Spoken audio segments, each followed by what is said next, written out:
Yo, what's up guys?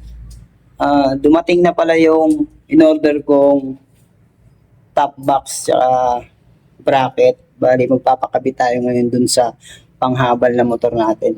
Ito yung top box na nabili ko sa TikTok. Tsaka ito yung bracket sa Lazada.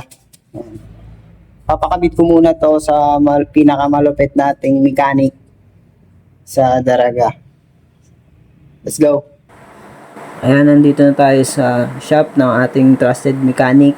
Ayan, si Sir G. Niserio. At ayan, nagpapaayos din dito ang ating tropa, si Boss Yoy. Makikisingit lang ako, Boss Yoy. Shoutout sa'yo. Ito pala yung nabili ko na bracket sa online. Magandang klase siya. Quality for top box. Kaso, dito kami nagka-problema. Hindi pasok yung mga nuts. Hindi swak. Ito ang naging problema ni Sir G. Tingnan natin kung masusolusyonan ng ating legendary mechanic. Sinubukan nilang iunat. Baka madala sa unat. Ayan. Kaso hindi approve ni Sir G. Baka maputol daw yung tornilyo, yung nuts or yung bracket na pinaglalagyan ng nut. Yan, hindi talaga siya pumapasok. Kaya ito yung naisip ni Sir G na paraan. Papalakihin lang yung butas ng Sana all. pinaglalagyan ng tornilyo.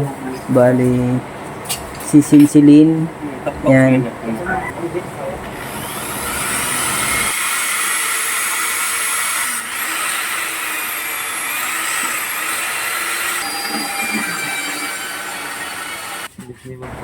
Ayan, susubukan na nilang ipasok.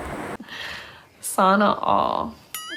Tingnan natin kung swak na ang naisip ng ating legendary mechanic.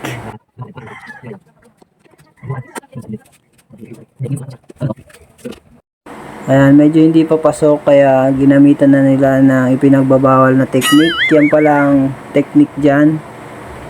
May butas yan sa gilid na maliit. Yan, lalagyan nyo lang ng screw, Phillips screw. Tapos yan, sa swak na yan dyan.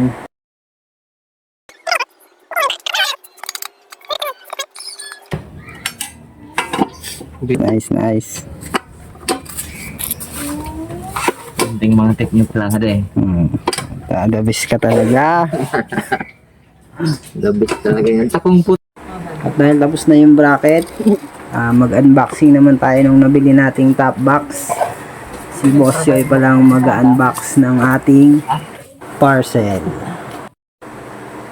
Ayan, ito pala yung nabili kong top box sa TikTok. Ang advice ni Sir G ay hard plastic na top box lang ang bilhin ko kasi magaan kumpara sa alloy. Kasi mabigat yung alloy na mga top box tsaka medyo pricey. Ito pala yung binili ko from RXR top box. Ito yung pinakamurang top box na nakita ko sa TikTok. Yan lang yung binili natin na budget meal kasi yan lang yung kaya ng budget natin. Pero titingnan natin kung quality din naman. Naka leather na siya sa loob at plastic plate. Yan, para sa akin napili ko yung plastic kesa dun sa metal plate kasi baka kalawangin yung yung metal plate pag laging nababasa. Yan, ikakabit na nila yung plate na paglalagyan ng top box.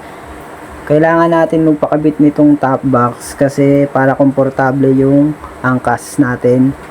Nag-aangkas kasi tayo sa gabi, angkas rider tayo.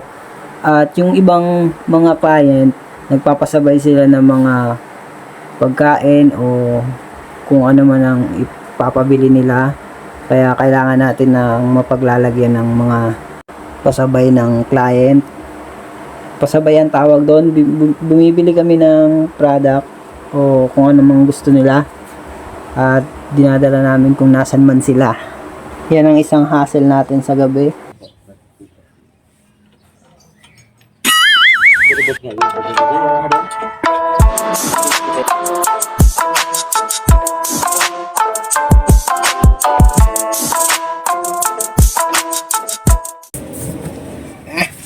Ayan na.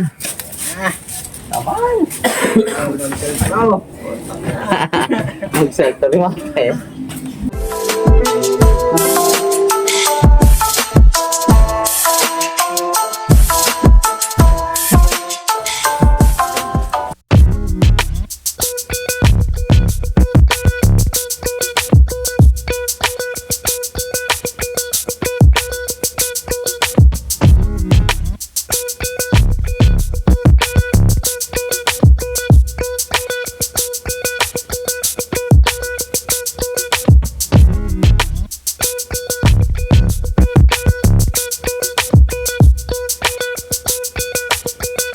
Ng top box from RXR.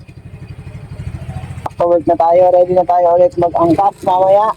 Let's go, salamat sa suporta, salamat sa panonood. This is Val, bye bye, night ride.